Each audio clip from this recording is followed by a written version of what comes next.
அடிக்கிற வெயிலுக்கு இத குடிச்சா நம்ம உடம்பு கூலா ஆகுன்றதுனாலதான் இதுக்கு பேரு கூழ்னு வச்சாங்களோ. எனக்கெல்லாம் இதை செஞ்சு கொடுத்தா 3 வேளையும் குடிப்பேன்.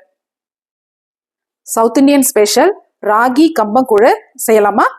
அதுக்கு 1 கப் ராகி மாவு எடுத்திருக்கேன், 1 கப் கம்பு எடுத்திருக்கேன். இப்போ ராகியை தண்ணி ஊத்தி ஊற வச்சுக்கலாம்.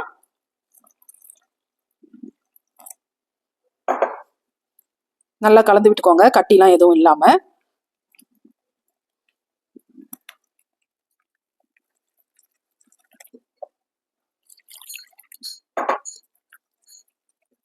அடுத்ததா கம்பை நம்ம சுத்தம் பண்ணி தண்ணி ஊத்தி ஒரு 10 நிமிஷம் ஊற வச்சு குறப்பா அரைச்சி எடுத்துக்கலாம்.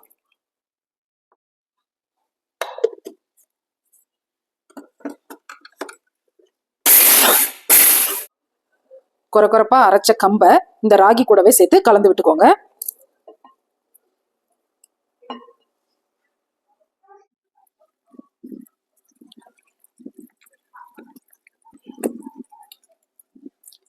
இது நல்லா மிக்ஸ் பண்ணி விட்டு தட்டு போட்டு மூடி ஒரு 3 to 4 மணி நேரம் புளிக்க வச்சுக்கலாம்.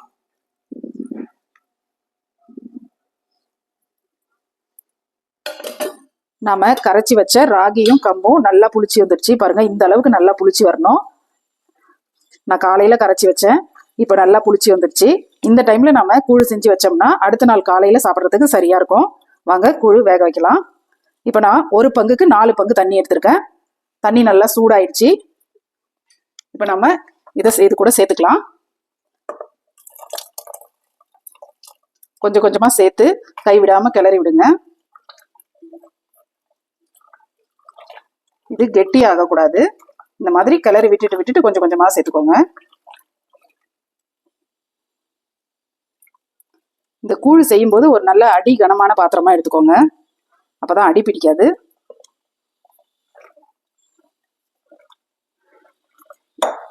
இதே மாதிரி மிதமான தீயில ஒரு 20 to 25 நிமிஷம் வேக வச்சுக்கலாம். இதை கைவிடாம கிளறி விட்டுட்டே இருக்கணும்.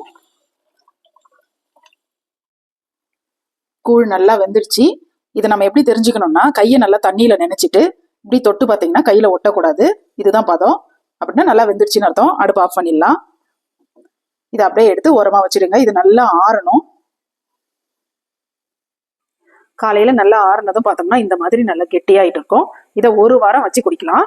நான் இதுல இருந்து கொஞ்சமா எடுத்து இப்போ கரைக்க போறேன்.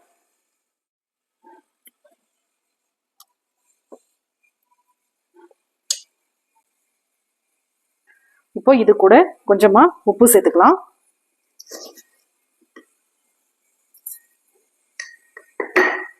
கொஞ்சமா தயிரும் சேர்த்துக்கோங்க. சேர்த்து இது கட்டிகள் இல்லாம நல்லா கரைச்சிக்கலாம்.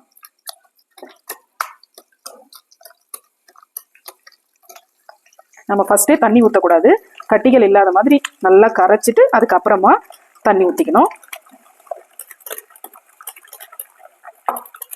இப்போ கொஞ்சமா தண்ணி சேர்த்து கரைச்சிக்கோங்க.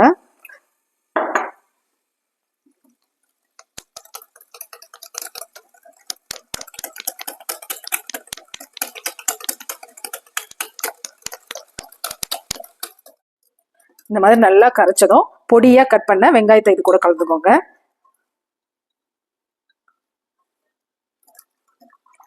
இந்த மாதிரி கலந்து குடிச்சிங்கன்னா சும்மா அமிர்தமா இருக்கும்.